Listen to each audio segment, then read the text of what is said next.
Empieza con el Y vos vas a tener circulito. realmente al que no puede, porque te va a decir, aunque le digas a la te va a decir, mira, la verdad yo no puedo ir, y vos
Hola, buenas tardes. Buenas tardes. Buenas tardes. ¿Cómo les va? Bueno, necesito saber... Bueno, muy bien. Necesito saber en primer lugar si todos y todas me pueden escuchar bien. Aunque sea me hacen que sí con la cabeza o se desmutean o me hacen un dedito. Muy bien. Se escucha. Bueno, muy bien. Bueno, ahí les veo. Hola de nuevo. Mi nombre es Silvia Fernández. Yo soy la profesora adjunta que está a cargo de esta comisión 01 de familia, en la que ustedes están inscritos e inscriptas. Así que bueno, nos vamos a encontrar por primera vez en el día de hoy y por última vez en la ocasión en que tomemos los exámenes, que como ustedes sabrán, estamos, según las condiciones epidemiológicas y demás, programando la posibilidad de que sean exámenes presenciales. Así que bueno, vamos a estar de todos modos a la espera. Esto es lo primero que les quiero aclarar, porque la titular ha sido como bastante insistente, como que les explicáramos y les recalcáramos esta cuestión. En principio se pretende que este año los exámenes sean de manera presencial, siempre y cuando la situación epidemiológica lo permita, porque tampoco ustedes sabrán también que se están analizando el tema de posibles nuevas restricciones. Entonces, bueno, vamos a ir viendo cómo se plantea eso y cómo se desarrolla. ¿Bien?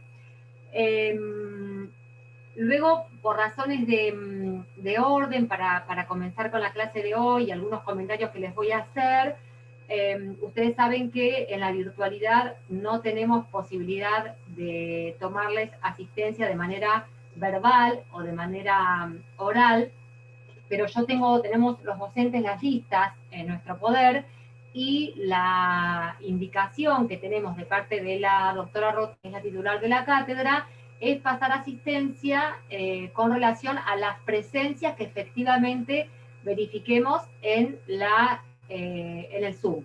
De modo que para verificar la efectiva presencia de cada uno y cada una de ustedes, tenemos que tener las cámaras encendidas. Sé que estamos como en la secundaria, que los chicos, yo tengo hijos en la secundaria, se conectan y sacan la cámara y nos ponen la cámara y el docente no sabe si habla con un espíritu o con quién habla. Bueno, es difícil dar una clase así.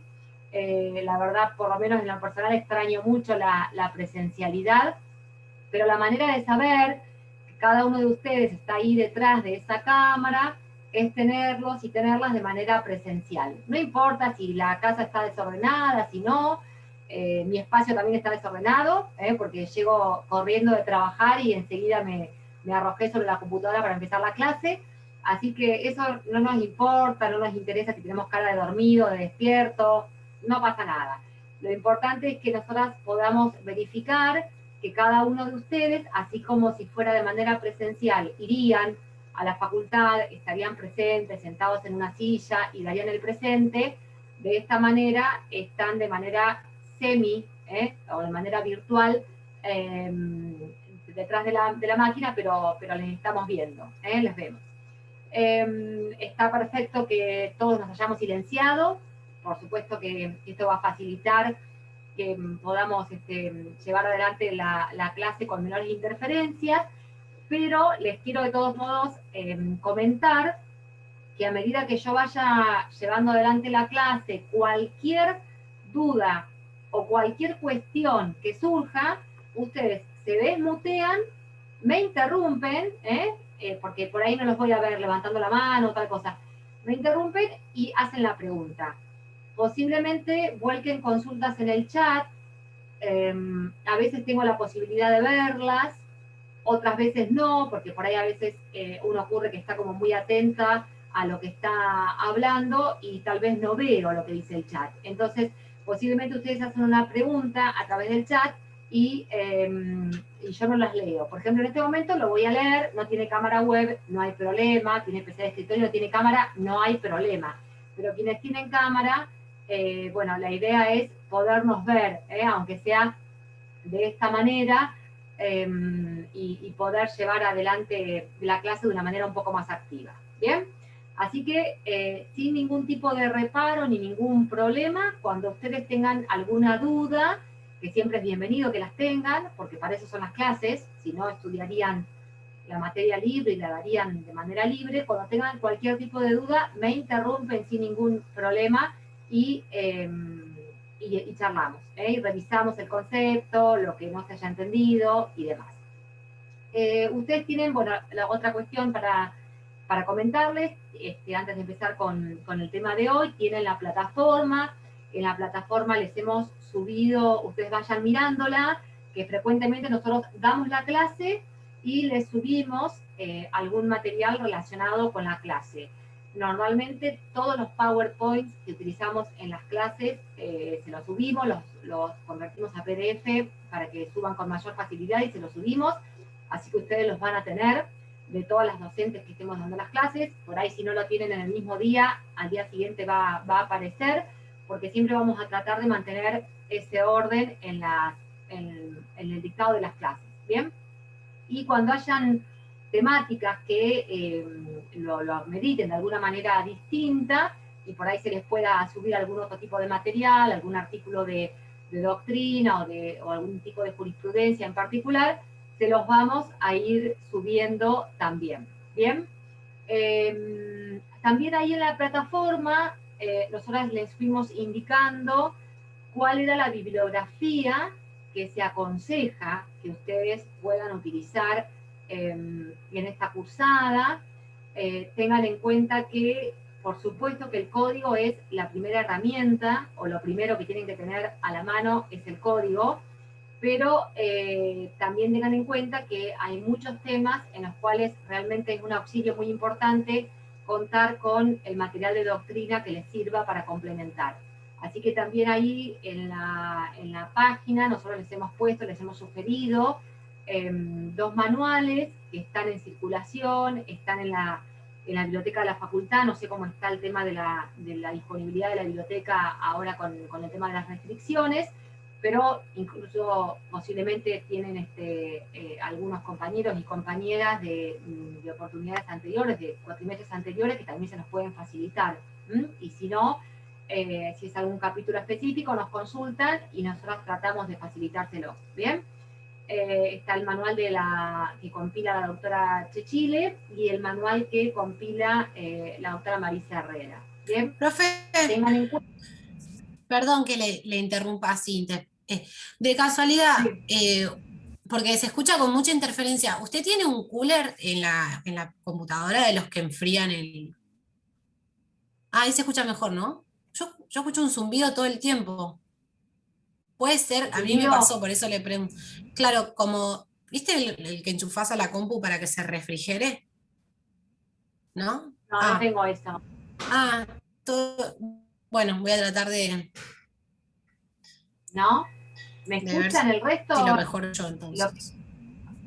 Lo que digo se escucha, aunque haya porque tal vez hay alguna interferencia de internet bien, y demás. Doctora. Bueno, a veces hay cuestiones de interferencias y demás que realmente no las vamos a poder prever o evitar. Lo importante es si se escucha bien lo que estamos diciendo, más allá de que por ahí haya algún sonido de fondo. No, estoy conectada a internet de mi domicilio y tengo prohibida la Play y otros artefactos que ocupan banda de internet, así que estoy haciendo todo lo posible para que se pueda escuchar bien. Bueno, vamos a compartir pantalla. Ahora voy a compartir pantalla con ustedes para poder empezar con, quiero que cuando ustedes puedan me indiquen si se ve el PowerPoint que acabo de compartirles, aunque sea háganme con la cabecita o un dedito. Sí, se ve, se ve.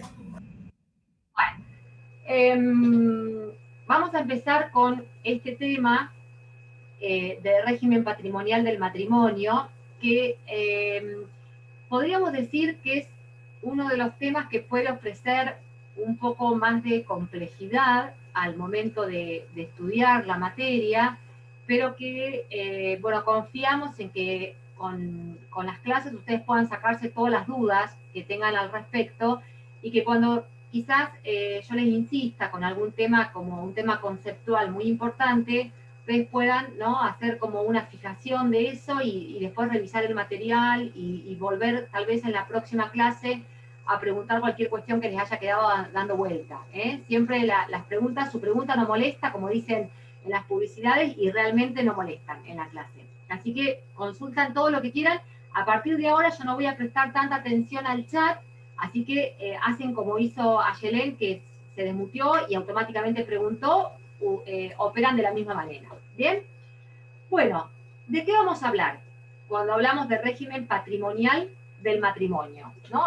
En primer lugar, vamos a estar ubicados en una de las instituciones centrales que tiene el derecho de familia, que es la celebración del matrimonio.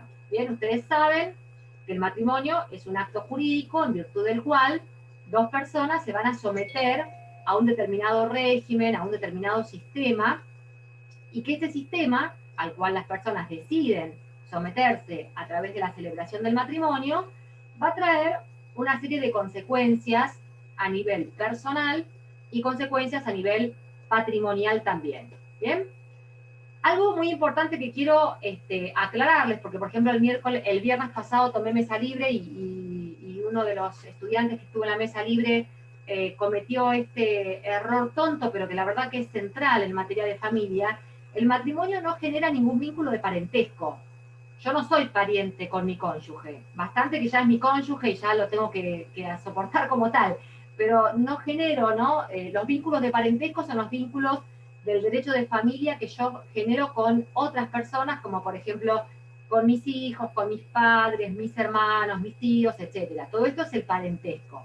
El matrimonio es una institución del derecho de familia, pero que no genera vínculo de parentesco. Genera otro tipo de vínculo, que es el vínculo matrimonial, en función del cual yo no soy pariente de mi cónyuge, aunque sí voy a ser pariente de los parientes de mi cónyuge, ¿no? Por ejemplo, de mis suegros, ¿no es cierto? Mi suegro, mi suegra, los hijos de mi cónyuge, bueno, yo voy a ser pariente de esas personas porque con ellos genero un parentesco que se llama parentesco por afinidad. Pero con mi cónyuge no genero. Lo que genero con mi cónyuge es un régimen, o sea, una institución, una serie de efectos y de consecuencias que tiene impacto en el ámbito personal y en el ámbito patrimonial. En el ámbito personal no vamos a entrar hoy, porque esto lo dejamos a otras docentes que van a dar estos temas. En el ámbito personal, ¿qué van a encontrar, por ejemplo, ustedes? El deber de convivencia. Anteriormente, en el viejo código, lo que existía que era el deber de fidelidad, que sepan que en el nuevo código ya deja de ser un deber jurídico, o sea, ya no tengo una consecuencia jurídica si yo soy infiel a mi cónyuge, ¿bien? Siempre decimos mi cónyuge y tratamos de no poner el ejemplo de mi marido o mi esposa, porque tenemos una institución crucial que es anterior incluso al Código Civil y Comercial del 2015, que estaba introducida por Ley 26618, que es la Ley de Matrimonio Igualitario.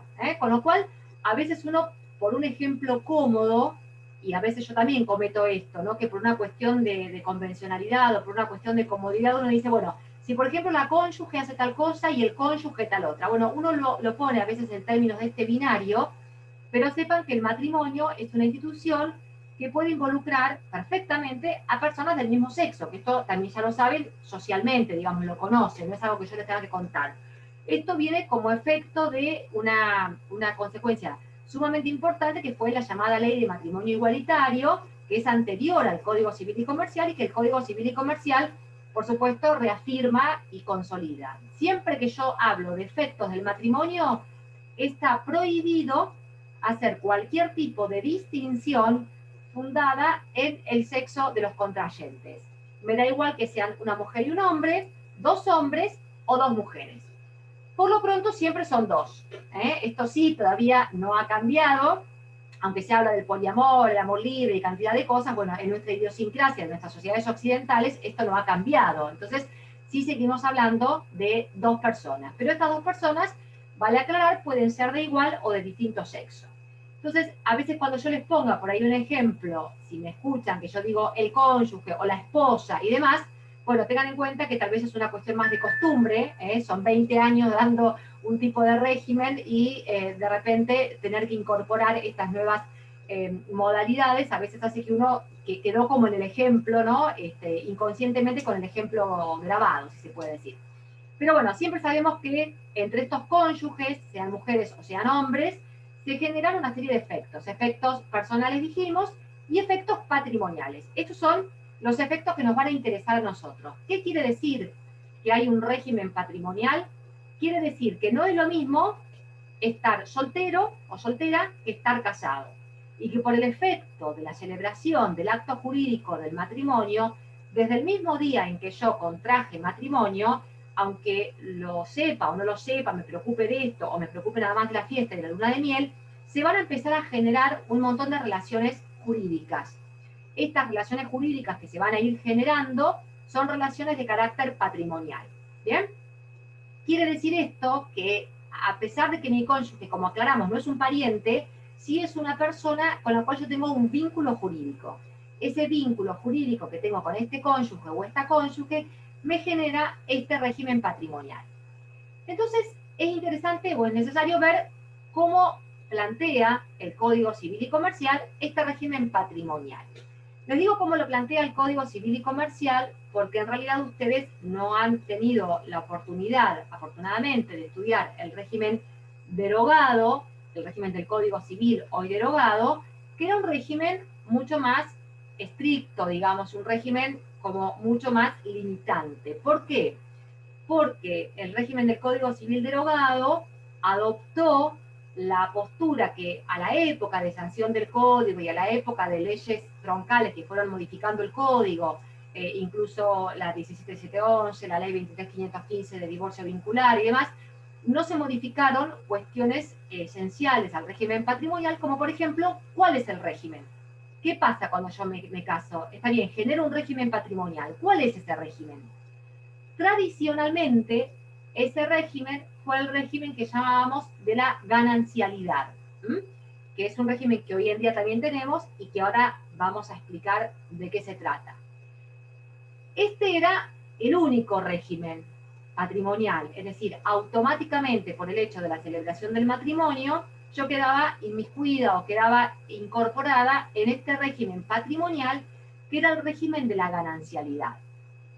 ¿Qué quiere decir este régimen de la ganancialidad? Y es importante, yo a veces insisto en esto como si uno dice, ¿para qué lo repite tanto? ¿No? Pero en realidad porque es importante que visualicen el concepto y aprendan el concepto desde el inicio del estudio del régimen patrimonial. Un régimen patrimonial no es, en relación al matrimonio, no es un régimen de propiedad. O sea, el hecho de que ustedes vienen de derechos reales hace nada, hace un cuatrimestre, así que tienen muy claro el derecho real de dominio, ¿verdad? Entonces, cuando yo compro un bien inmueble, supongamos, o un bien mueble, yo paso a ser titular del derecho de dominio respecto de un departamento, supongamos. Si yo lo compro estando soltera, voy a ser titular de ese departamento que me compré. Si yo lo compro estando casada, voy a ser también titular de ese departamento que me compré. O sea, yo como persona, como sujeto de derecho individual, soy titular de un derecho de dominio. Pero ¿qué me va a cambiar la circunstancia de yo estar casada al momento en que compré ese bien? Me va a cambiar que ese bien que yo he adquirido y que ha ingresado a mi patrimonio, y exclusivamente a mi patrimonio, no al de mi cónyuge, va a estar sometido a este régimen que, como yo bien les decía, tradicionalmente, y hoy en día continúa con algunas variantes, es el régimen de la ganancialidad. ¿Qué quiere decir este régimen de la ganancialidad, que era el único régimen vigente en el Código Civil derogado y que hoy se mantiene? Lo que pasa es que puedo elegir algún otro régimen más, como vamos a ver ahora. Quiere decir que como yo estoy casada, yo adquiero por el hecho de estar casada un derecho en expectativa, ¿no? Grábense esta frase. ¿Se acuerdan que tenemos derechos actuales y derechos en expectativa? Si yo me compro un boleto para la lotería, para el gordo de Navidad, yo hoy tengo un boleto en la mano, soy titular de ese es mi derecho actual, tengo este boleto de la lotería. pero tengo una expectativa, ¿no? Mi expectativa es que posiblemente me gane el gordo de Navidad, y si yo me lo gano, tengo la expectativa de cobrar. Bueno, esto, valga el ejemplo, que nada tiene que ver, pero para que ustedes puedan visualizar la diferencia entre un derecho actual y un derecho en expectativa, hace que yo estoy casada con mi cónyuge, y por el hecho de estar casada, yo tengo un derecho en expectativa que consiste en qué? Dos puntos. En que al día en que yo disuelvo este régimen, este matrimonio, el día en que se extingue este matrimonio, que centralmente las dos causales principales de extinción del matrimonio van a ser el divorcio o la muerte de mi cónyuge, o sea, me divorcié o lo maté, una de esas dos opciones tengo, al día en que se extinguió este matrimonio y por ende se extinguió este régimen patrimonial que yo tengo en conjunto con mi cónyuge, yo voy a tener derecho a cobrar, es decir, a retirar el 50% de todos los acrecimientos o de todos los bienes, de todos los ingresos que ha tenido mi cónyuge a lo largo del matrimonio. ¿Bien? Entonces, observen ustedes, puedo estar dentro de un matrimonio en el cual adquirimos bienes. ¿Y qué presume el régimen de ganancialidad? El régimen de ganancialidad, ¿por qué hace esto? Porque el régimen de ganancialidad quiere, como dice su nombre, compartir las ganancias, ¿verdad? ¿Por qué quiere compartir las ganancias? Porque presume que los cónyuges tienen lo que llamamos un proyecto de vida en común. Este proyecto de vida en común lo presume porque la verdad que si no, para eso me quedaba soltero. Si yo me casé, es porque de alguna manera tengo un proyecto con alguien. Y el proyecto no es solamente irnos a Punta Cana de vacaciones, sino que también es decir, bueno, qué sé yo, comprar una casa, vivir juntos, formar una familia, tener hijos o no, compartir las ganancias Silvia, y soportar igual las... Sí, discúlpame. sí, Silvia, eran todos escucho. los bienes obtenidos y adquiridos durante el matrimonio, no antes. Exactamente, durante el Bien, matrimonio, durante el matrimonio. Bien, ahora, después perfecto, igual gracias. cuando... No, está genial, Nicolás. Cuando avancemos en la clase ya que viene, no en la de hoy, porque va a ser mucha información, con la calificación de los bienes, ustedes van a poder ver bien todas estas distinciones entre los bienes anteriores, los bienes posteriores, los que son posteriores pero tienen causa anterior, los que son posteriores pero vienen a título gratuito. Entonces, por eso les digo en principio. Valga este comentario de Nicolás para decirles, ejemplo de en principio es, una cosa es que yo compro un departamento estando casada. ¿Qué presume la ley? La ley presume que aunque yo lo compré y está solamente a mi nombre, mi cónyuge en algo colaboró, porque por ahí puso plata, o aunque no puso plata, me ayudó para que yo pudiera tener un mejor trabajo cuidando a mis hijos, y entonces con ese fruto de mi trabajo yo compré el inmueble. Ahí presupone que hay una ganancia en común porque cree que hay un aporte en común, ¿no? Es como si fuéramos socios, justamente en el régimen anterior se hablaba de la sociedad conyugal. El código tiene como socios en esta empresa que nos hemos puesto, que es el matrimonio. Ahora, si se muere mi papá y me deja 1.000.000 de pesos de herencia, acá no hay ningún proyecto de vida en común, porque en realidad es algo que recibo a título absolutamente gratuito, que tiene que ver con la muerte de mi padre y que tiene que ver con mi carácter de heredero, que es una condición que es individual. Entonces, en ese caso, por ejemplo, vamos a ver que si yo, estando casada, recibo la herencia de mi papá, a pesar de que es ese principio general, que es todos los bienes después de que se celebraron el matrimonio, esa herencia va a constituir una excepción, por ejemplo, al principio de la ganancialidad. ¿Bien? ¿Lo ven ahí? Esto viene a cuento de la pregunta que nos hacía Nicolás recién. Entonces, ¿qué presupone repasando esta ganancialidad? Presupone que desde que yo me casé, asumí esta idea de voy a compartir con un otro no solamente las cuestiones personales, sino voy a compartir también las cuestiones patrimoniales. Y en ese voy a compartir, yo estoy asumiendo que, aunque compre bienes durante el matrimonio y mi cónyuge compre bienes durante el matrimonio y yo los ponga a mi nombre y él los ponga a su nombre, cuando nosotros nos divorciemos o cuando alguno de los dos fallezca y se extinga este matrimonio, yo voy a tener derecho a retirar el 50% de los bienes que están a nombre de mi cónyuge, y mi cónyuge va a tener derecho a retirar el 50% de los bienes que están a mi nombre.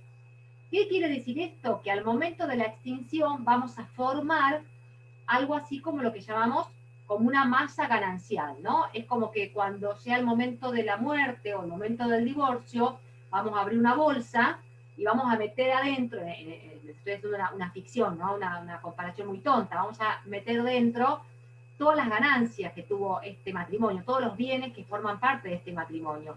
Y de esta masa, que la vamos a llamar esta masa indivisa de bienes gananciales, cada uno de los cónyuges va a tener su derecho al 50% de la ganancialidad. ¿Le importa al régimen de ganancialidad quién es el que efectivamente puso plata? No le importa. Es el compartir este proyecto de vida en común, ¿no? La típica de que por ahí dice, pero mirá, se casó con tal, mirá qué bien que la hizo, total, después tiene derecho al 50% y él no labura y ella sí labura. Digamos, todos estos ejemplos que se ven, bueno, tiene que ver con esto, con que la ley parte de pensar esto de el esfuerzo en común, ¿no? La empresa esta de la vida en común, el proyecto de vida en común, y en función de esto me permite retirar a la disolución del régimen este 50% de mi ganancialidad. Pero quiero que les quede súper claro desde este momento que esto no es un régimen de dominio. Si yo estoy casada con mi cónyuge, les voy a poner varios ejemplos, estoy casada con mi cónyuge y compramos la casa donde vivimos, el auto en el cual yo me manejo y la casa de fin de semana que tenemos en Sierra de los Padres, estoy inventando, todos esos bienes los pusimos a mi nombre. Aunque yo esté casada, el único titular de dominio que va a figurar en el registro de la propiedad inmueble, porque yo fui a la escribanía y yo escrituré, y entonces esa escritura se inscribió en el registro de la propiedad y figura como titular Silvia Fernández y nadie más que esa, la única persona titular de dominio soy yo. ¿Es mi cónyuge titular de dominio? No. En esto no hay que tener duda. ¿Genera el régimen patrimonial del matrimonio un régimen de condominio? No. No se duda esto. ¿Bien? Ahora, ¿qué es lo que sí genera? Genera que al día en que yo me divorcie o al día de la muerte de alguno de nosotros dos, que se disuelva este régimen de comunidad de ganancias porque se disuelve el matrimonio, entonces mi cónyuge, que no es titular de dominio de nada, va a venir a decir, vamos con el 50%. El 50% de la casa, del auto y del fin de semana en Sierra de los Padres es para mí también, porque yo tengo derecho a esta ganancialidad. Sí. Perdón, buenas tardes. Acá es donde se genera eso que usted hablaba del derecho a la expectativa, ¿no? Sí, ahora usted dijo que en parte la ley dice que tiene el 50% con respecto a los bienes adquiridos por uno u otro. ¿Hay excepciones a este porcentaje? O sea, ¿siempre es el 50 y el 50? No hay excepciones al porcentaje.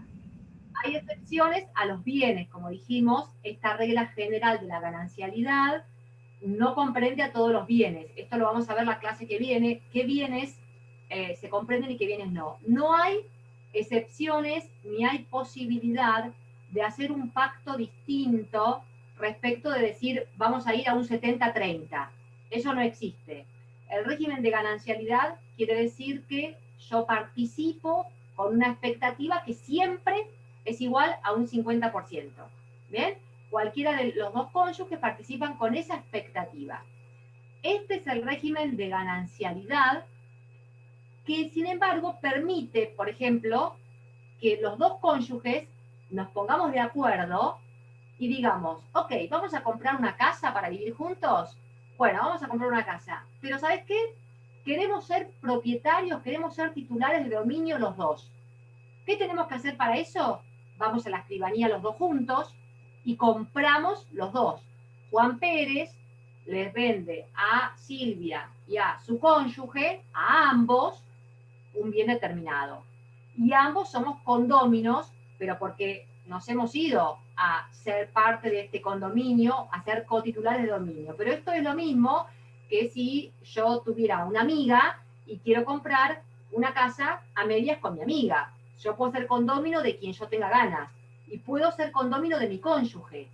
Pero para que eso pase, tiene que ser que realmente ambos nos constituimos como cotitulares del derecho real de dominio, porque ambos fuimos y compramos. No ocurre en el régimen patrimonial del matrimonio que por el solo hecho de casarme yo me transforme en la condómina de alguien. ¿Se entiende? ¿Se entiende esta diferencia? Una pregunta. ¿Sí? Si yo... Sí. Una pregunta, sí.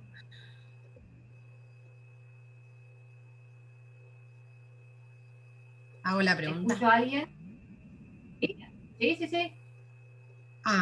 Yo quería preguntar cuál es la diferencia o cuál sería por qué alguien que está en matrimonio y el día de mañana, como usted dice, es un derecho en expectativa al 50%, ¿por qué irían, o sea, cuál es la ventaja de ir los dos y pedir ser los dos condóminos? Muy bien, muy buena pregunta. La diferencia es la siguiente. Cuando yo tengo nada más que un derecho en expectativa, yo no soy titular del dominio de algo. Entonces, durante el régimen del matrimonio, hay un régimen para administrar y disponer los bienes del matrimonio. Si yo soy titular de dominio, según el régimen patrimonial del matrimonio, que todo lo que tiene que ver con la gestión lo vamos a ver en una clase siguiente, yo soy quien administra y yo soy quien dispone, y ya soy titular de dominio del 50% de esa vivienda. Hoy, mes de marzo, ¿no?, de 2021. Hoy soy titular de dominio. Del otro modo, yo voy a ser titular de un 50% de un derecho en expectativa en el mes de octubre del 2033. No sé, por inventarte algo, que es cuando me divorcié. Digamos, entonces la expectativa no me da un derecho actual. El derecho en expectativa implica que un cónyuge puede administrar y puede disponer de los bienes que son de su propiedad, de su titularidad, aunque esté casado. ¿Bien? Entonces, ¿qué consecuencia más importante tiene cuando uno es titular de algo? Uno es titular de algo y no solamente es dueño de un beneficio, sino que, por ejemplo, con su patrimonio responde frente a todos sus acreedores. El patrimonio es la prenda común de los acreedores, esto lo sabemos. Y este principio va a ser un principio general, sea respecto de mis bienes propios como respecto de los bienes gananciales. Si yo estoy casada, contraigo una deuda y mi acreedor quiere venir a embargar bienes, el acreedor no puede venir a embargar mi derecho en expectativa. El acreedor va a embargar los bienes que están bajo mi titularidad. Y si todos los bienes están bajo la titularidad de mi cónyuge, mi acreedor no va a poder embargar nada mío. Si yo voy manejando por la calle y atropello a una persona, me voy a comer un juicio de daños y perjuicios, ¿sí? Como no tengo seguro, o el seguro no responde porque yo iba borracha manejando o por lo que sea, el seguro no responde, voy a tener que pagar yo. Los acreedores, o sea, en este caso la víctima del accidente de tránsito, va a venir a cobrarme a mí. Esto es una deuda personal. Muy bien, ¿qué va a venir a buscar? Va a venir a buscar bienes que estén a mi nombre. ¿Qué haría ese acreedor según cada una de las situaciones? Si yo tengo el inmueble que hemos comprado en el matrimonio a nombre mío, el acreedor me lo va a venir a embargar a mí. ¿Por qué? Porque Silvia es la culpable, ¿sí?, la persona que ha sido condenada en el juicio de daños y perjuicios y tiene que responder. Así que va a responder con ese bien ganancial respecto de esta deuda de sus acreedores. Si viene a buscar un inmueble porque sabe que yo vivo en una casa, pero resulta que la vivienda está a nombre de mi cónyuge, no me la va a poder embargar, porque es un bien que está bajo la titularidad de un tercero, que es el cónyuge. Y no va a poder decir, vengo a embargarte el derecho en expectativa para que en el año 2035, cuando te divorcies, yo te pueda ejecutar ese bien. No, no tiene su deudor, no tiene un patrimonio a su nombre. Su deudor, que soy yo, no tengo un patrimonio a su nombre. Fíjate ahí la diferencia entre lo que es la responsabilidad por las deudas cuando uno tiene bienes con los cuales responder, que cuando no tiene bienes por los cuales responder. Ahí te das cuenta que esto es realmente un derecho en expectativa, algo que yo me lo voy a hacer realidad recién el día en que la comunidad de ganancias se disuelva. Bien, ahora, en el tercer ejemplo, donde este inmueble que el acreedor viene a buscar está 50% a mi nombre y 50% a nombre de mi cónyuge, pero porque somos condóminos, o sea, porque fuimos juntos a la escribanía a comprar como copropietarios, el acreedor, es decir, el accidentado en el accidente de tránsito, va a embargar el 50% de esa propiedad, porque ese 50% está a mi nombre, y no va a poder embargar el 50% que está a nombre de un tercero, que es mi cónyuge. ¿Bien? Eso en el régimen de las deudas. Y en el régimen de lo que tiene que ver con lo activo, digamos, o con lo que tiene que ver con el activo de mi patrimonio, no es lo mismo que yo no sea propietario de nada que yo sea propietario hoy de un 50%. Eso hace al régimen de condominio, pero esto se rige por los principios del condominio. O sea, yo, además de ser cónyuge, he decidido comprar los bienes en conjunto con mi cónyuge. He decidido que tengamos un derecho de condominio. Eso me hace decisora de un montón de cosas porque tengo un porcentaje de un 50% a mi nombre. ¿Bien? Entonces, esto viene muy bien la pregunta porque nos sirve para poder visualizar la diferencia que hay entre ser titular de un derecho hoy, que puedo ejercer hoy, y ser titular de un derecho en expectativa, que es un derecho que puedo recién ejercer dentro de un tiempo, que no sé cuándo va a ser, porque tampoco, no sé si me quiero divorciar cuando recién me casé. Entonces, no estoy pensando en eso. ¿Bien? Esa es la consecuencia principal que tiene el régimen de ganancialidad.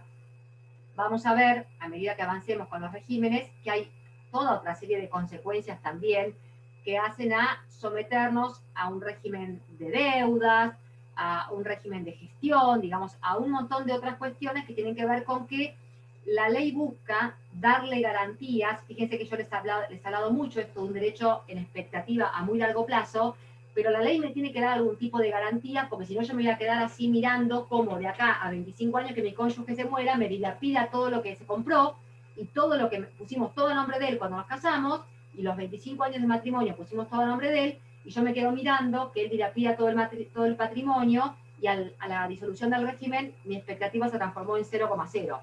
Entonces, claramente van a ver, y lo vamos a ir viendo, tengan paciencia, van a ver, es decir, a existir algunas herramientas de protección que van a hacer que ese derecho en expectativa no se transforme en una ilusión, ¿no? Sino que realmente este derecho en expectativa pueda ser un verdadero derecho en expectativa. ¿Bien? Vamos a ir viendo qué herramientas le da la ley para esto. Muy bien. Este es el régimen de ganancialidad que teníamos como único régimen vigente en el Código Civil derogado. ¿Bien? Quiere decir esto que, por efecto del matrimonio, o sea, me caso y como consecuencia de la celebración del matrimonio, me sumerjo en este régimen. ¿Qué hace el Código Civil y Comercial de la Nación? Bueno, viene mirando un poco lo que le viene diciendo la doctrina y lo que viene pasando en otros ordenamientos de otros países. Otros ordenamientos tienen otro tipo de regímenes que se estima o se ha pensado que podrían llegar a ser un poco más justos. Porque no todo el mundo quiere casarse y someterse a un régimen de ganancialidad. Mucha gente quiere casarse, pero la verdad que no quiere mezclar los patrimonios. Quiere saber que a partir del matrimonio en adelante igual va a seguir siendo el único que disfrute y que usufructúe de los bienes que adquiera después de la celebración del matrimonio, y no quiere que su cónyuge participe en esos bienes. Y esto no es una calificación que nos hace mejores o peores cónyuges, sino que es parte de ejercer este principio, que es el principio de autonomía.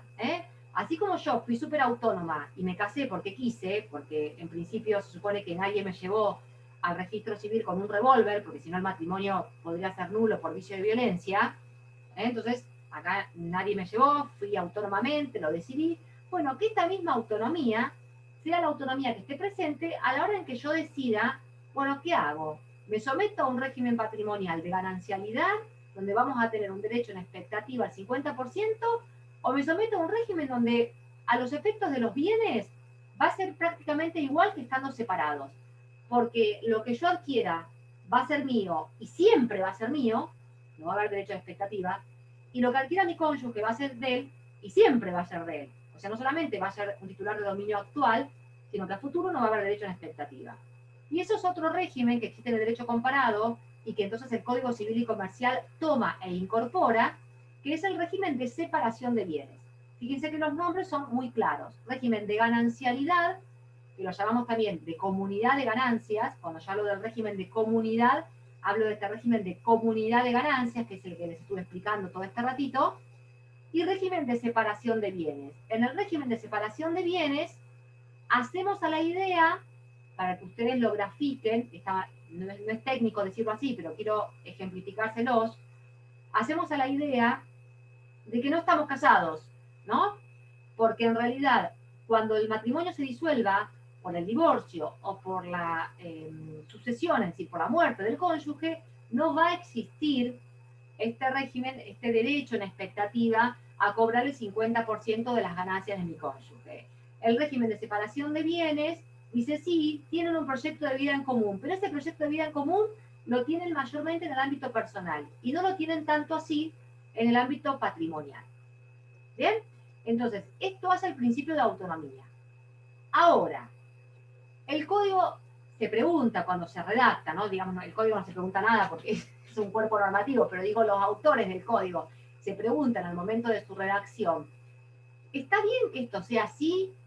Es decir, ¿podemos dar tanto margen a la autonomía que esto pueda ser realmente una autonomía plena? Por ejemplo,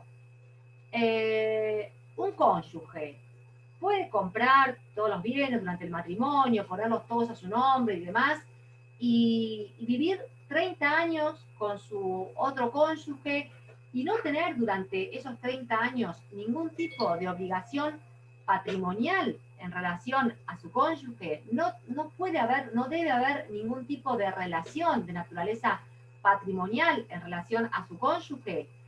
Y la verdad que sobre eso no está tan seguro el régimen. Y dice, ¿por qué no estoy tan seguro? Porque en realidad el matrimonio no deja de ser un proyecto de vida en común.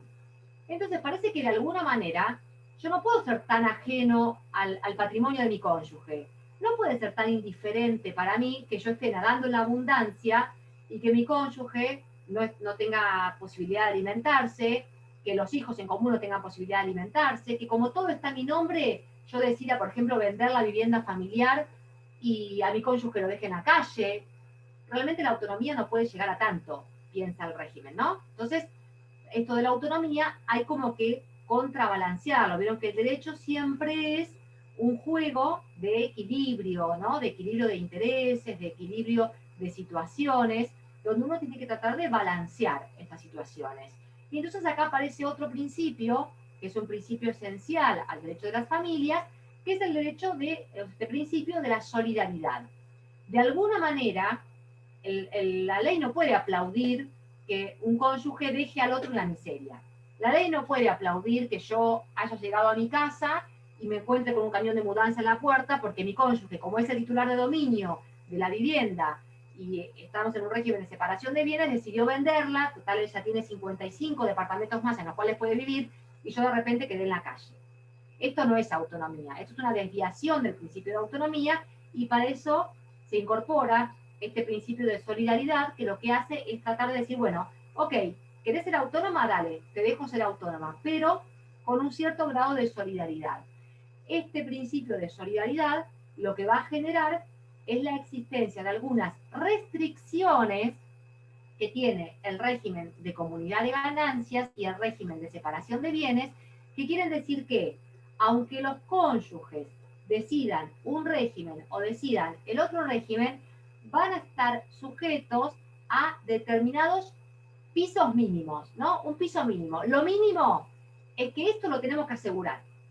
Después vos sos propietario de todo lo que quieras, comprás y pones todo a tu nombre, te haces rico vos y tu cónyuge no tanto. Ok, separación de bienes, lo mío es mío, lo tuyo es tuyo y no nos mezclamos, fantástico. Pero hay un piso mínimo, ¿no? Como cuando uno dice, bueno, tenemos algún código tenemos que tener, ¿no? Digamos, alguna cierta pauta de convivencia o códigos mínimos que uno no vulnera. En la amistad, bueno, hay un código, uno no lo vulnera. Bueno, en esto hay también como un código, ¿no? De decir, un piso mínimo que tengo acá en el régimen patrimonial del matrimonio, que aunque optemos por un régimen de separación de bienes, porque la verdad que mi cónyuge está forrado en dinero, se casó conmigo, pero él no quiere darme, y bueno, a mí la verdad que no me importa que él no quiera someterse a un régimen de ganancialidad, de modo que él va a seguir cosechando toda su fortuna y yo la verdad que no. Bueno, aún así, aunque el derecho no cuestiona esta elección personal de un egoísmo, si se quiere decir desde lo patrimonial, el derecho no está para calificar las actitudes de las personas más egoístas o menos egoístas, pero le va a decir a mi cónyuge, ok, vos forrado en dinero, pero este piso mínimo me lo cumplís. Y ese piso mínimo va a tener que ver con algunas cuestiones que vamos a ver hoy, que son el deber de contribución, el asentimiento para disponer de la vivienda familiar y el régimen solidario de deudas, que se los dije rápido, pero no teman porque ahora lo vamos a ver. ¿Bien? Estos son las notas principales que tienen estos dos regímenes. Ahora, yo en la medida que ustedes me preguntan, voy siguiendo, ¿eh? Ahora, la pregunta es, ¿con cuál régimen me quedo? Digamos, ¿qué hago? ¿Qué pasa? El código me da, ok, es como que yo voy al restaurante, hagan de idea, y me dan la carta. Me dice, ¿puedo comer lo que quiero? Le digo al mozo, sí, usted puede comer lo que quiera dentro de esa carta, de lo que está ahí. Ah, pero a mí se me ocurre, es una parrilla, se me ocurre comer pescado. Y no, la verdad que acá no hay pescado. ¿Bien? Entonces, el código me da un menú. Ese menú está compuesto por 2 hojas nada más. En una tengo el régimen de comunidad de ganancias, en la otra tengo el régimen de separación de bienes. ¿Puedo elegir? Sí, puedo elegir. ¿Cuál tengo que elegir? El que quiera. La ley me permite elegir el que quiera, pero donde yo elija, elijo ese menú. El menú ejecutivo o el menú más caro, pero elegí uno de los dos. Y lo voy a comer a ese menú con las características que tiene ese menú. Por eso me preguntaban, ¿puede ser que en vez de un 50% sea otro porcentaje? No, yo quiero esto, pero en vez de esto quiero 70-30. No, eso no existe. Compro este menú, lo compro con las características que tiene. Compro este otro, lo compro con las características que tiene. Esto es la llamada opción por el régimen de bienes. ¿Cuándo yo voy a elegir el régimen de bienes? Bueno, el código me dice, mira, no estás obligado a elegir. Si vos no decís nada, porque no charlaste nada con tu cónyuge, ni te pusiste de acuerdo en otra opción, o porque la verdad que estás de acuerdo con que el régimen sea el régimen de comunidad de ganancias, supletoriamente, o sea, el régimen que me va de base, que va a estar siempre presente, es el régimen de comunidad de ganancias. O sea que si los cónyuges van y se casan, van al registro, se casan, se tiran arroz, hacen una fiesta, todo, y nunca hablaron respecto del régimen de bienes, la ley supone ya automáticamente que los cónyuges están sometidos al régimen de comunidad de ganancias o al régimen de la ganancialidad.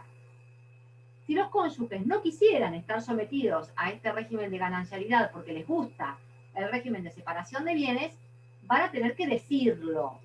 El que calla otorga, bueno, el que calla se somete a la ganancialidad. Si no te gusta la ganancialidad, vas a tener que decirlo. ¿Cómo lo vas a tener que decir? En forma previa a la celebración del matrimonio. ¿Qué hacemos para elegir este régimen de bienes? ¿Cómo hacen los cónyuges para elegir? Si yo les preguntara a ustedes cómo les parece que hace un cónyuge para elegir el régimen de bienes, capaz me dirían, y yo creo que cuando van al registro civil, en el registro civil, además de felicitarlos y todo eso, cuando les preguntan si se quieren casar, le dicen, sí, pero yo me quiero casar bajo el régimen de separación de bienes. Si me dijeran eso, sería muy lógico que me lo digan, porque sería una opción, y es una opción que en muchos ordenamientos está presente. Lo que ocurre es que cuando se sancionó el código, bueno, hay algunas cuestiones que se debaten, y muchas veces las instituciones, como en este caso los colegios de escribanos, tienen una incidencia particular. Entonces, nuestros amigos los escribanos, nuestros primos, los escribanos, dijeron, bueno, me parece interesante que la opción por el régimen de bienes la tengan que hacer por escritura pública, porque eso me garantiza que acá van a venir los cónyuges a mi oficina, ¿sí? A mi escribanía, a hacer una escritura pública en la cual yo los voy a asesorar respecto de las diferencias que existen entre los dos regímenes y les voy a dar a elegir entre esos dos regímenes a ver cuál de esos dos regímenes es el que quieren someterse, digamos, a cuál de esos dos regímenes quieren optar. Y para que, una vez que hayamos tomado la decisión, que los cónyuges hayan tomado la decisión respecto de qué régimen quieren optar, lo vamos a labrar en una escritura pública.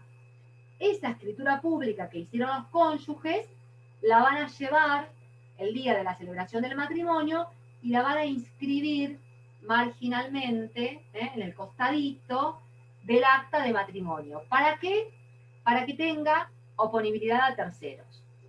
¿Es lo único que yo puedo pactar en forma previa a la celebración del matrimonio? No, en realidad esto de la escritura pública es una opción, pero es una de las tantas opciones que están contenidas dentro de este género que llamamos las convenciones matrimoniales.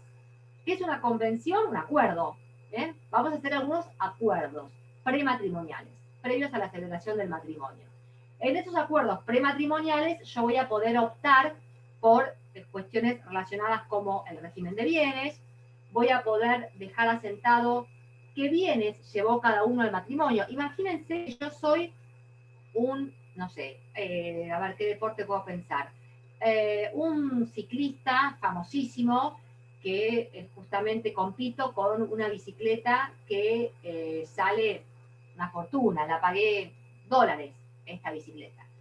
Y es una bicicleta que yo la tengo siendo soltera, ¿no? Digamos, antes de la celebración del matrimonio. Pero no tengo ni las boletas ni nada, pues yo las fui tuneando, le voy incorporando cosas, le voy agregando accesorios y demás, y guardando la boleta de cada cosa. A mí me interesa saber que al día de la disolución, del día que yo me divorcie, esa bicicleta que vale una fortuna, que vale lo mismo que un auto, supongamos, yo pueda, ya que no es un bien mueble registrable, pueda de alguna manera identificar y decir, che, este bien era un bien propio que yo tenía antes de la acción del matrimonio. Un cuadro me llegó a mis manos por la herencia de mis padres, un Van Gogh que muchos museos lo querrían y lo tengo yo, un cuadro afamadísimo que está evaluado en miles de $. Y bueno, eso no es un bien registrable. Si después nos divorciamos y alguien viene a ver la bolsa de bienes después del matrimonio, va a encontrar un cuadro adentro. Yo le voy a decir, pero ese cuadro era un bien propio.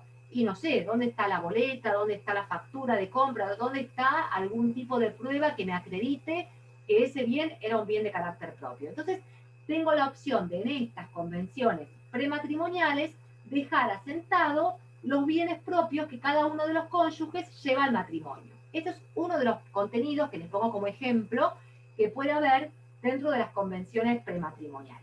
Ese es uno, pero el que nos interesa hoy específicamente es este de la opción por el régimen de bienes.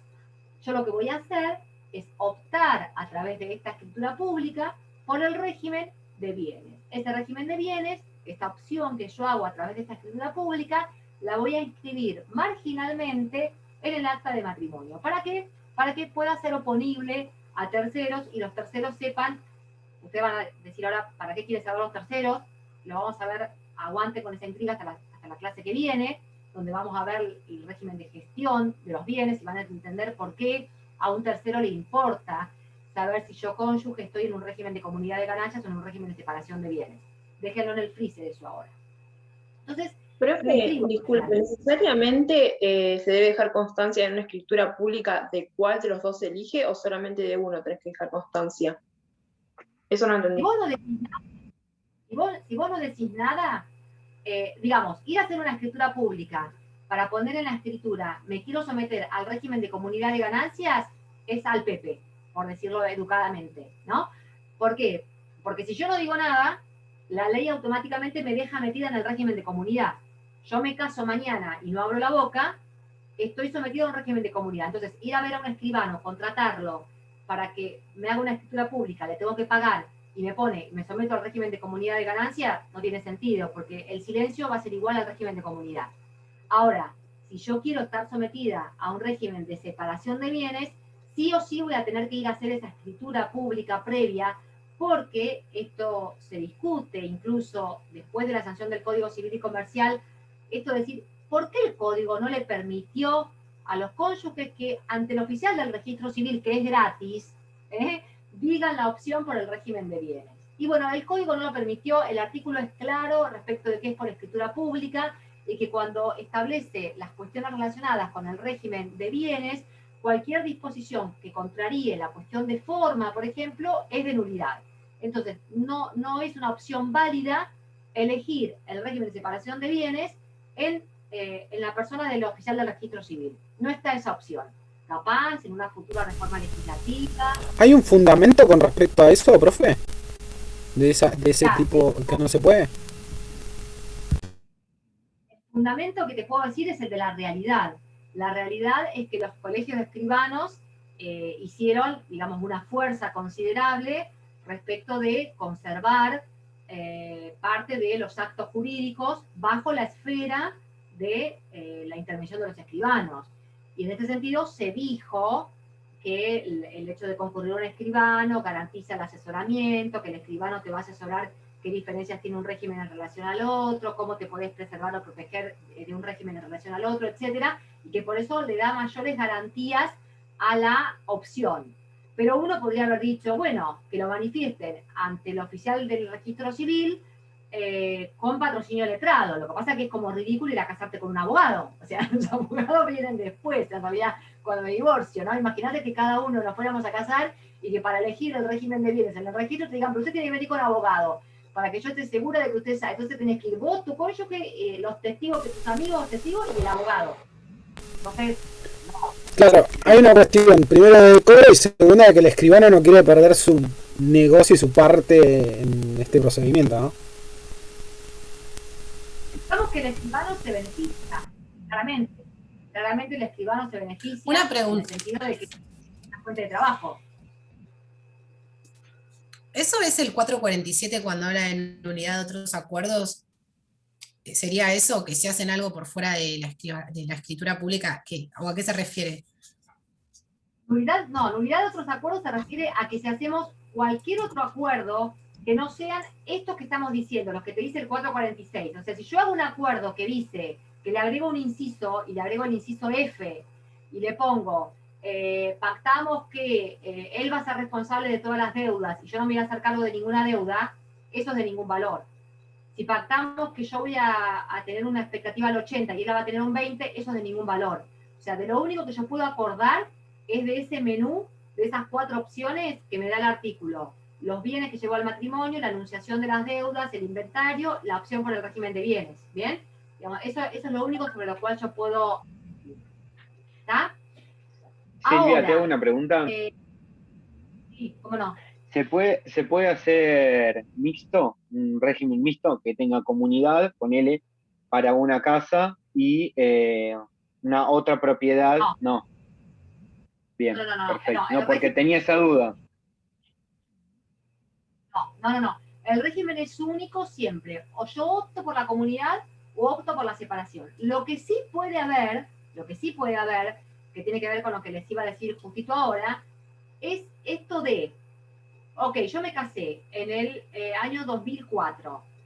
Cuando me casé, opté, supongamos, en 2004 no podía haber optado, pero estoy inventando. No, vamos a poner el ejemplo real. 2004 me casé, no había opción, me casé bajo el régimen de ganancialidad. ¿Bien?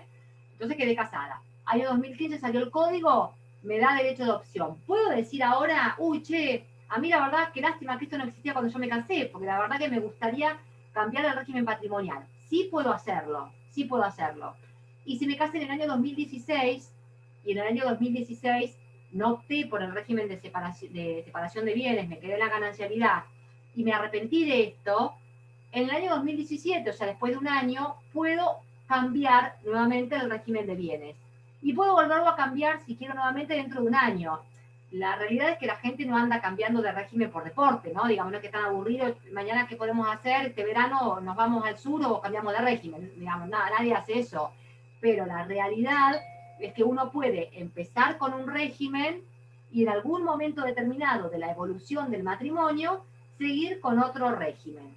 ¿Cómo hace eso?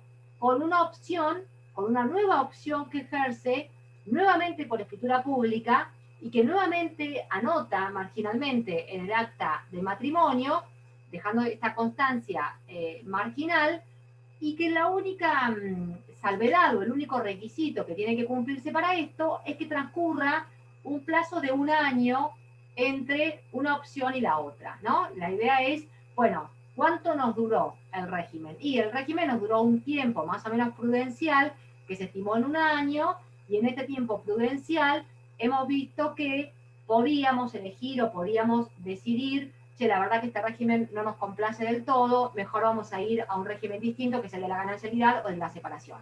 Entonces, fíjense, yo puedo no decir nada, me caso, estoy bajo comunidad de ganancias. Dentro de un año me cambio al régimen de separación de bienes. No me gusta, dentro de un año me vuelvo a cambiar al de comunidad de ganancias, por ejemplo. Entonces, sí van a ver, a cuento de lo que pregunta Nicolás, bienes que fueron adquiridos en el 2016 al 2017, que fueron adquiridos bajo el régimen de comunidad de ganancias, y van a haber bienes adquiridos del 2017 al 2018 que fueron adquiridos bajo el régimen de separación de bienes. ¿Bien?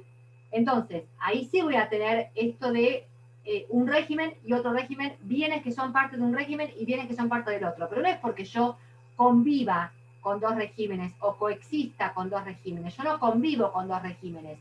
Pero sí, al momento de mi divorcio, supongamos, voy a tener que estar atenta a ver bienes de la comunidad de ganancias o bienes de la separación de bienes, ¿no? Del régimen de separación de bienes. Ahí voy a poder, digamos, ver. Eso también presta, estoy tratando de recuperar un chat que veo acá, ¿no? Y alguien dice, ¿esto presta una insolvencia fraudulenta?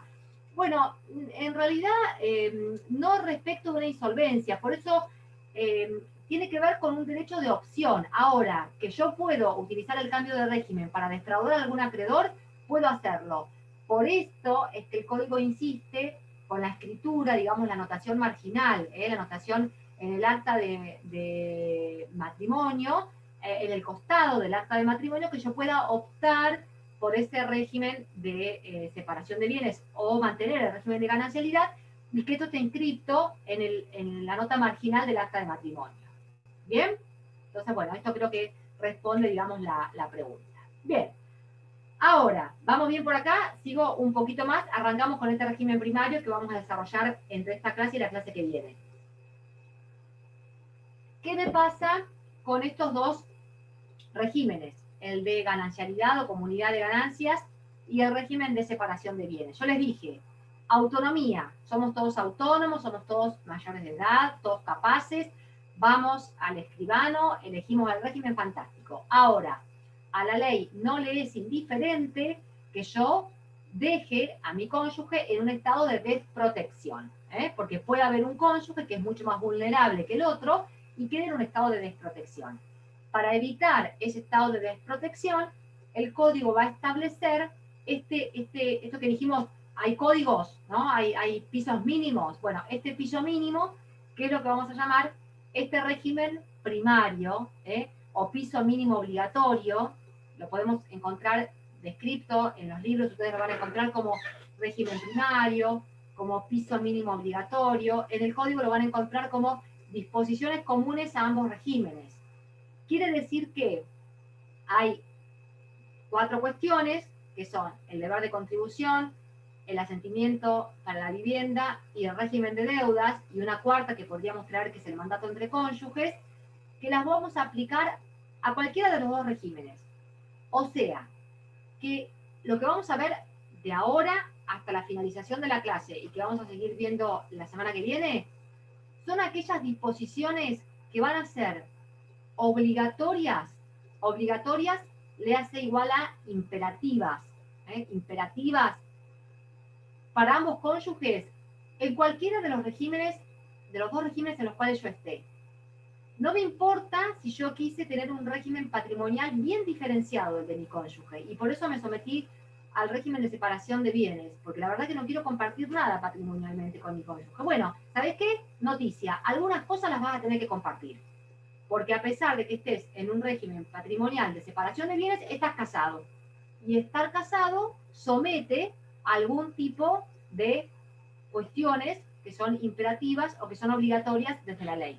Si no, no te cases, andate a convivir con alguien, digamos, opta por otra opción que te da el código, que es una unión convivencial o una simple unión de hecho, elegí tu otra opción, tener una pareja con cama afuera, digamos, elegí lo que sea a tu ámbito de libertad.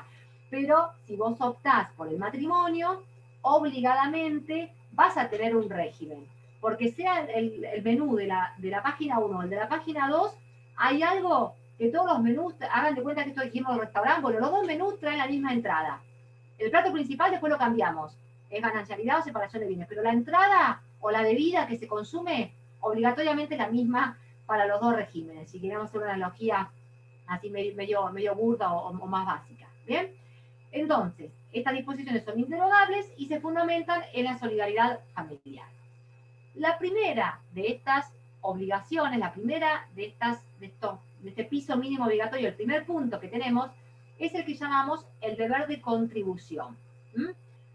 A ver, lo que yo les puse como ejemplo ya 2 o 3 veces en el día de hoy. No puede la ley ser indiferente a uno de los cónyuges, a que los cónyuges dicen, bueno, tenemos régimen de separación de bienes, uno de los cónyuges es el único que tiene recursos económicos porque el otro cónyuge no trabaja, vive del ingreso de uno solo, el otro cónyuge trabaja, digamos, en la casa, asumiendo las tareas del hogar, o asumiendo el cuidado de los hijos, o no hay hijos, pero asume las tareas del hogar, o no asume las tareas del hogar, pero convive con ese cónyuge.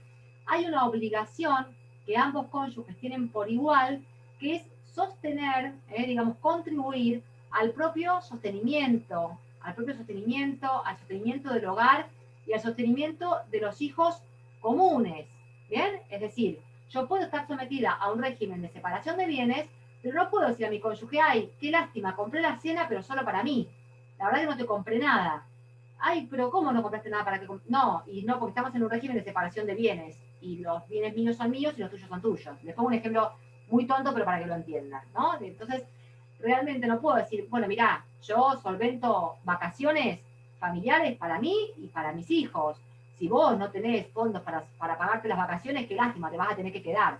No le gusta tampoco al código esto, ¿no? Entonces, deber de contribución, que es lo que llamamos las cargas patrimoniales que tiene el hecho de generar un proyecto de vida en común. Dijimos, proyecto de vida en común, sostenimiento propio, sostenimiento de los hijos comunes, o sea, de los hijos de ambos cónyuges, y también, esto no lo olviden, adiciona el deber de contribución, el sostenimiento de los hijos menores de edad o con discapacidad, que son de uno de los cónyuges, en tanto que convivan con nosotros.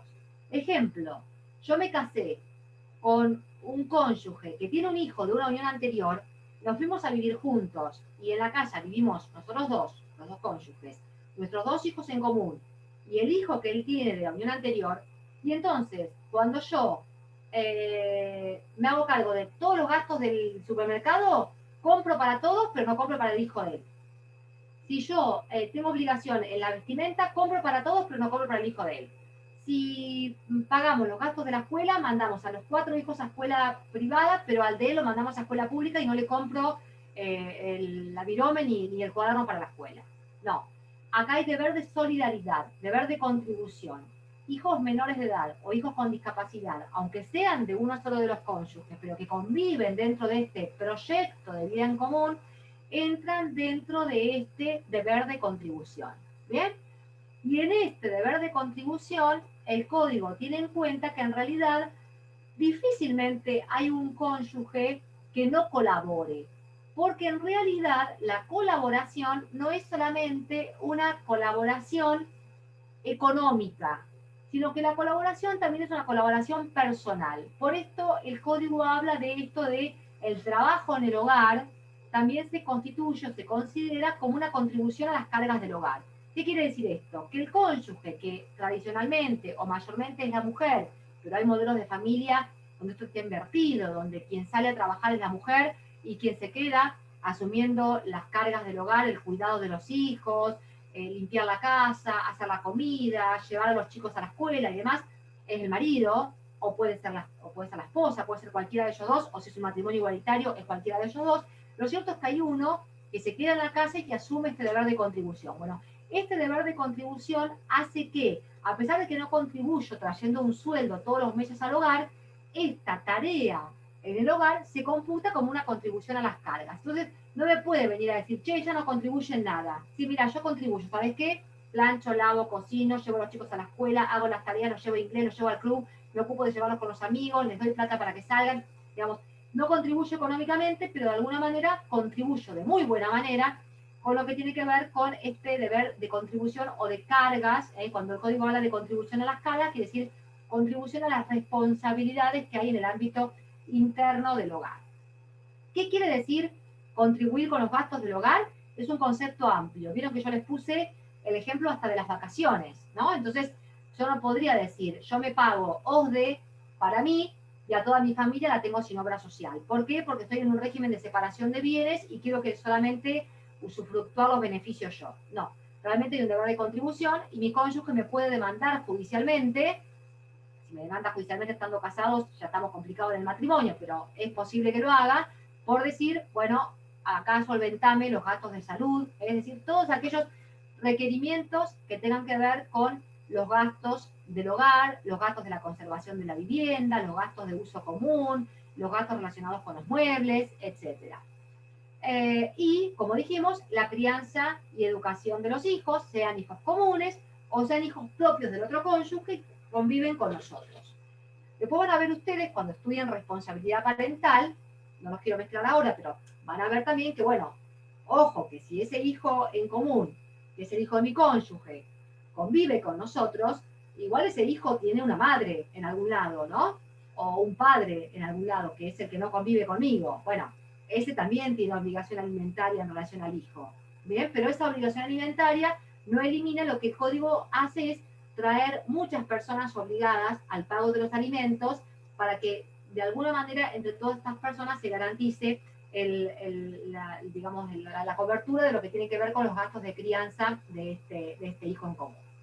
Entonces, primera cuestión sencilla, deber de contribución sobre los propios gastos, los de mi cónyuge, los del hogar, los de los hijos en común y los del hijo propio de uno de los cónyuges que convive con nosotros. Esta es sencilla. Segunda cuestión, el asentimiento para disponer de derechos sobre la vivienda familiar.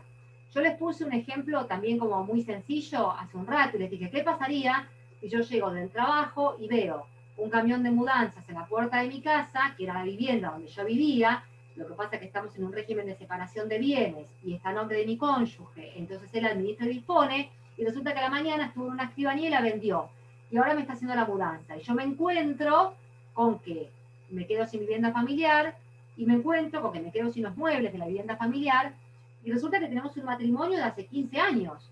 ¿Cómo puede ser que mi cónyuge disponga? Y sí, le dice la ley, porque es un régimen de separación de bienes, y la vivienda estaba bajo su titularidad. Es un bien personal de él, bajo su titularidad, administra y dispone conforme su criterio.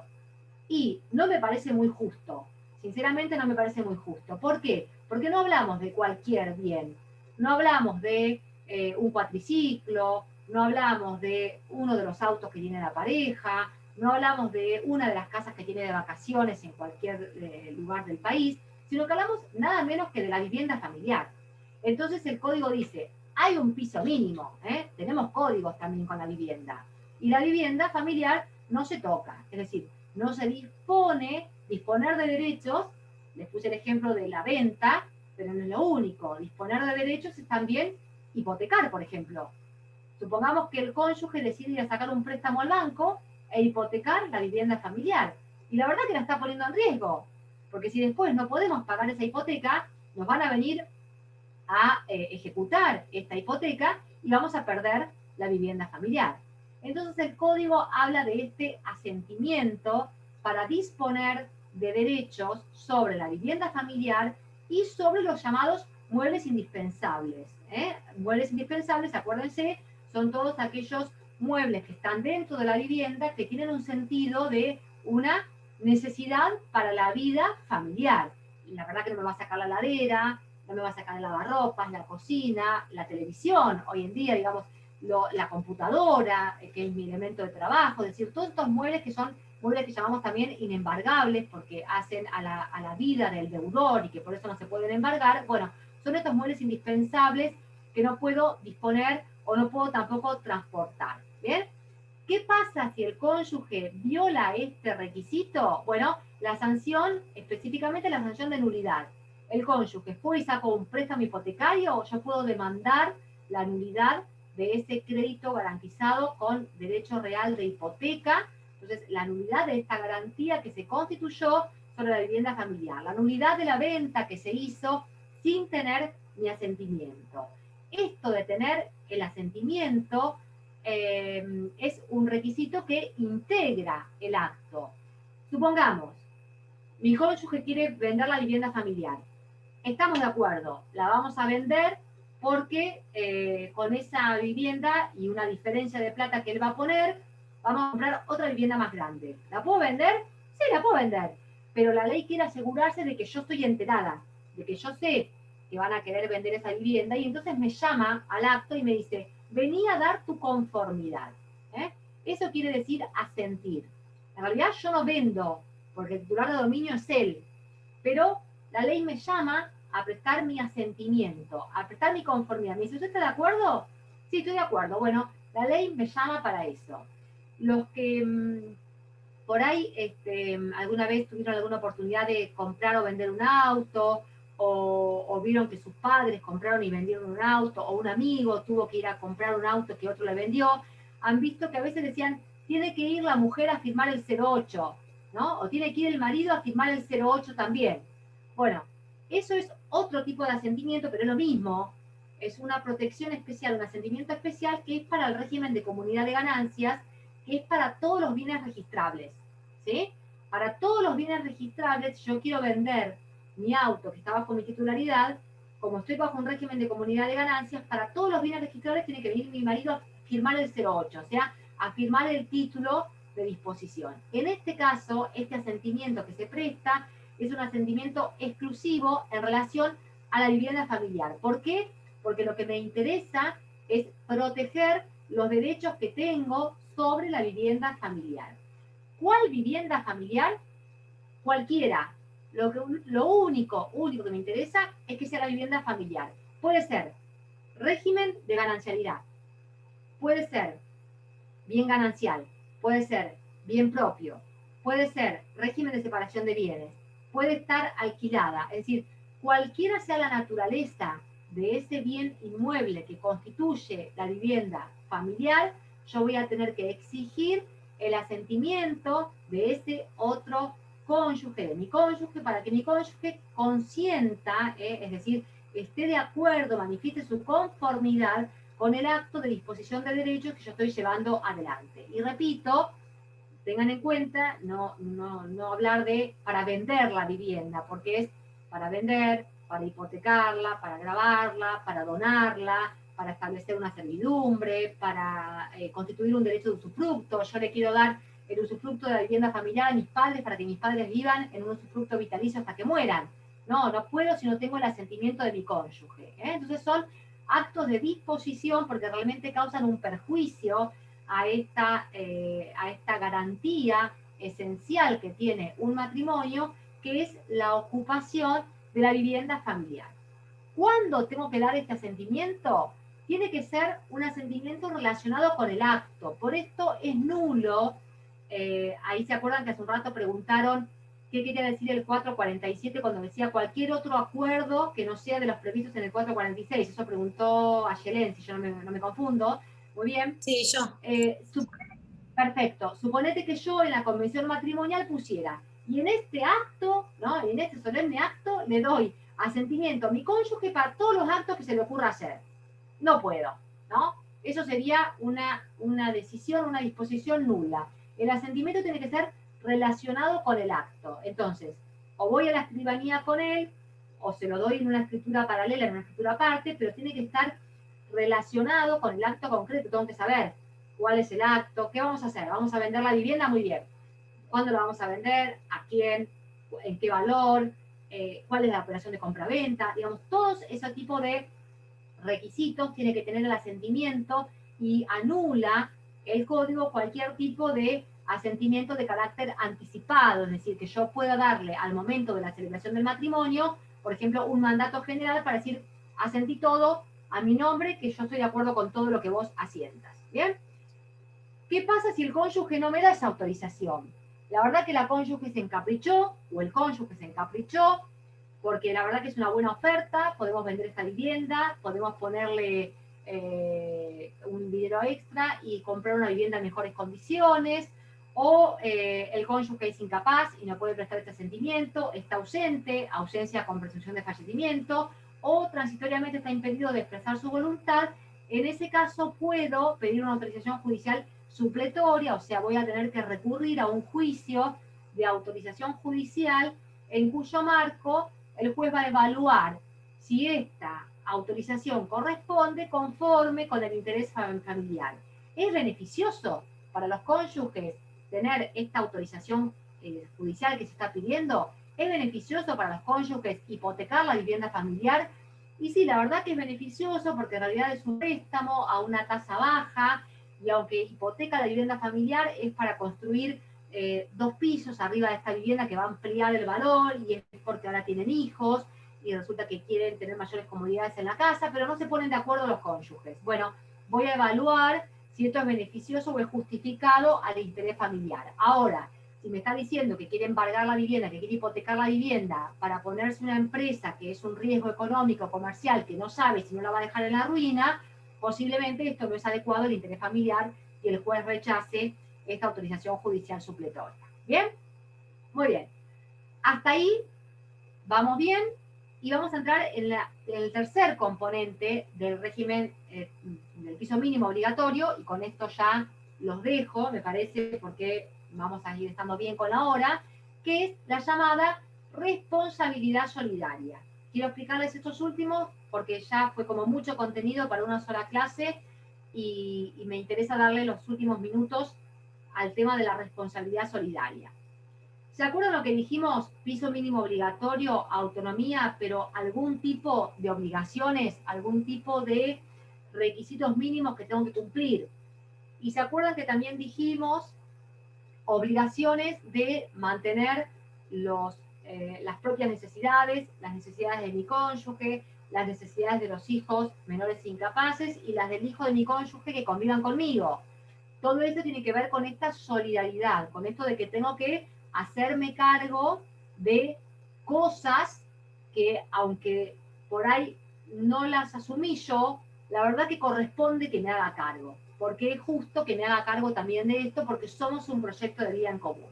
Entonces, ¿qué quiere decir esto de la responsabilidad solidaria? ¿Se acuerdan? 3 de la tarde cuando empezamos, les puse el ejemplo de cónyuge que tiene un accidente de tránsito, choca a otro y le hacen un juicio de daños y perjuicios.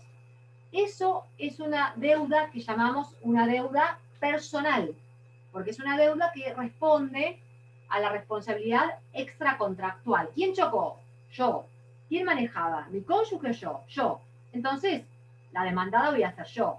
¿Es justo que mi cónyuge responda por eso? No, porque es un accidente que cometí yo, la que iba borracha manejando y tiene que asumir esa responsabilidad soy yo.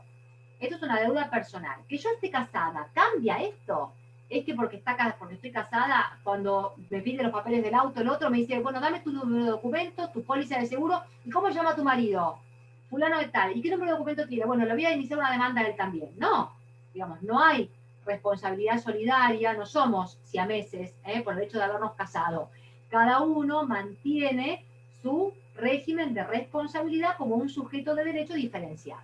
Bien, esa es la regla general y la vamos a grabar así como a fuego, como en un título, ¿no?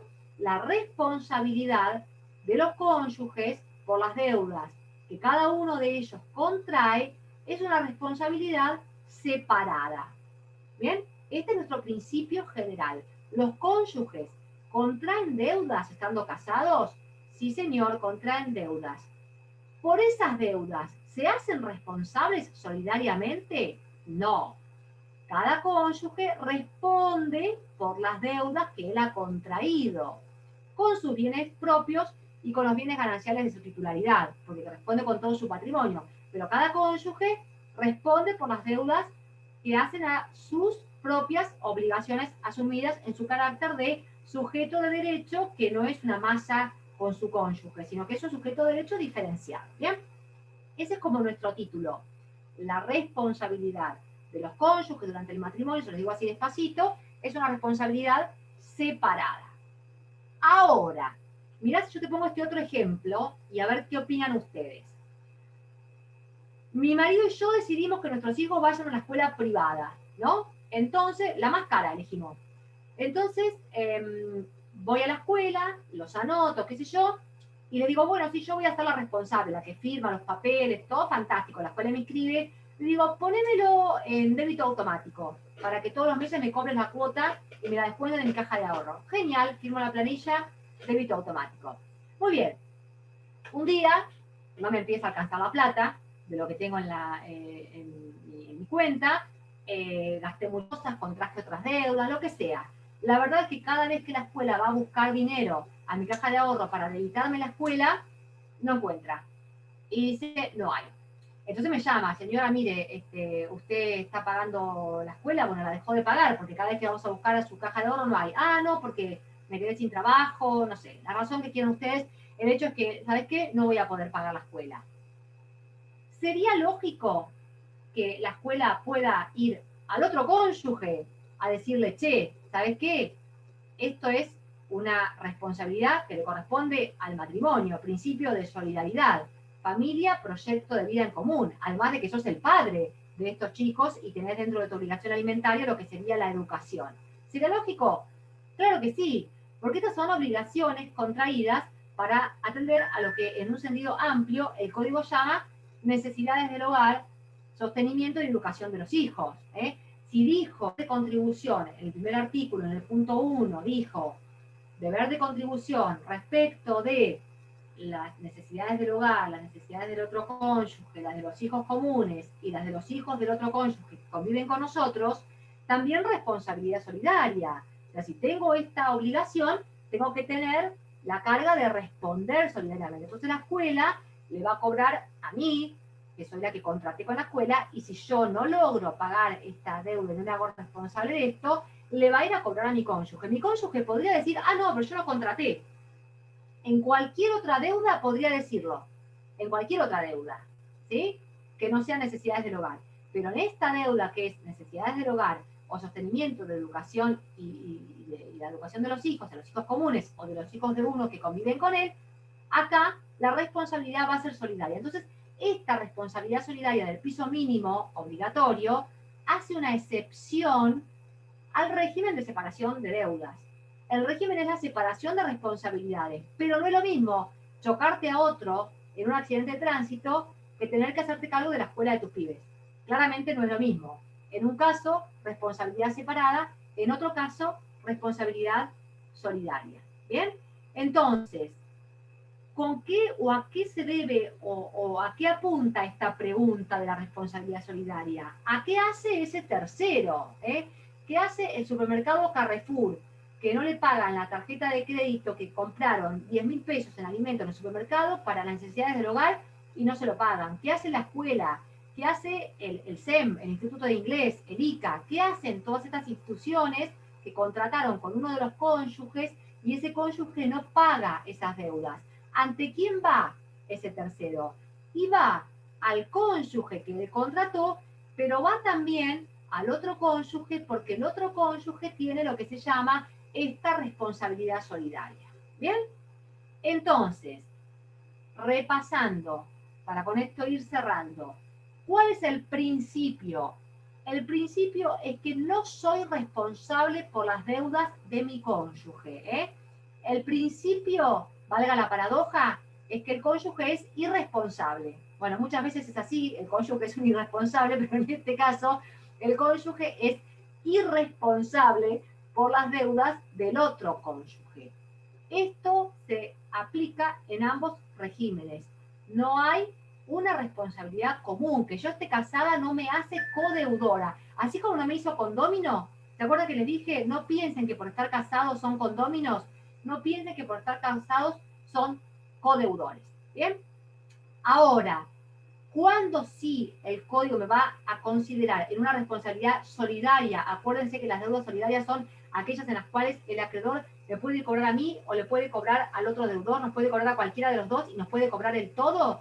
Las deudas que son contraídas para satisfacer las necesidades del hogar, el sostenimiento y la educación de los hijos en los términos del 455, o sea, de los hijos comunes o de los hijos de uno de los cónyuges que convivan con ellos, en el régimen de comunidad o en el régimen de separación de bienes. En cualquiera de los dos regímenes, el principio es la no responsabilidad pero la excepción es la responsabilidad solidaria por las deudas que tienen que ver con, en términos generales, el mantenimiento del hogar y el sostenimiento de los hijos. ¿Bien? Este es un principio que se repite, lo van a ver repetido cuando estudien el régimen de separación de bienes y lo van a ver repetido cuando estudien el régimen de comunidad con algunas otras aditamentos o con algunas otras responsabilidades mayores que van a ver en el régimen de comunidad, pero que no nos interesan ahora. Lo que me interesa es que ustedes sepan es que, estando en un régimen de ganancialidad, no respondo por las deudas de mi cónyuge, con excepciones. Estando en un régimen de separación de bienes, no respondo de las deudas de mi cónyuge, con excepciones. ¿Cuál es la excepción que rige para ambos regímenes? Las obligaciones contraídas para satisfacer las necesidades del hogar o el sostenimiento de los hijos. ¿Hay más excepciones en el régimen de comunidad? Sí, hay más excepciones. Ya las vamos a ver después. Por ejemplo, el sostenimiento de los bienes gananciales o de los bienes comunes. Lo vamos a ver después. Pero sepan que en cualquiera de los dos regímenes yo tengo una responsabilidad solidaria que me hace cara y contra cara. Deber de contribución, o sea, tengo que atender a estas necesidades. El tercero me va a poder venir a cobrar por estas necesidades que yo tengo que atender. ¿Bien? ¿Se entendió? Sí. Perdón, le hago una consulta, profe. Entonces, la responsabilidad va a ser solidaria solamente ante estos supuestos, el mantenimiento del hogar y lo relacionado con los hijos. Exacto. Ante estos supuestos, fíjense en esta fotito, en esta filmina, yo les pongo, por ejemplo, cuáles serían deudas personales, o sea, deudas por las que no respondería yo, para que ustedes encuentren ejemplos, que se imaginen, porque el ejemplo de las necesidades del hogar lo imaginan fácil. Pero fíjate, por ejemplo, las que contraje antes de la celebración del matrimonio, ¿sí? Las responsabilidades que tengo que graban alguna herencia. Yo recibí la herencia de mi padre y hay obligaciones que tengo que mantener los bienes hereditarios. Esa es una obligación personal. Las contraídas que están relacionadas para adquirir o mejorar bienes propios y las que se derivan de la responsabilidad extracontractual, o sea, el accidente de tránsito. El accidente de tránsito, ejemplo, que yo tengo de una deuda personal por la cual no responde mi cónyuge. Ahora, diferente es eso a tener que hacerme cargo de las necesidades del hogar y las necesidades de mis hijos menores de edad o con discapacidad. ¿Bien? Bueno, ¿alguna duda hasta acá? Todo esto lo vamos a seguir viendo en la clase que viene, ¿no, profe? Ay, perdón, no te sé porque se me cortó. Todo esto lo vamos a seguir viendo en la clase que viene. Sí, esto lo vamos a ver Bien. en la clase que viene. Después el PowerPoint, ustedes repasen conceptos, repasen apuntes, piensen lo que consideren. La clase que viene, cualquier tipo de duda que haya, la volvemos a ver y volvemos con todo el tema para atrás si es necesario también. Gracias, profe. Gracias. Buenas tardes. Bueno, Gracias, Silvia. Hasta luego. Chau, chicos. adiós. Chao, profe. Hasta la próxima. Veo si hay alguien que haya puesto algo en el chat. Ya cerramos la sesión. Gracias, profe. Hasta la próxima.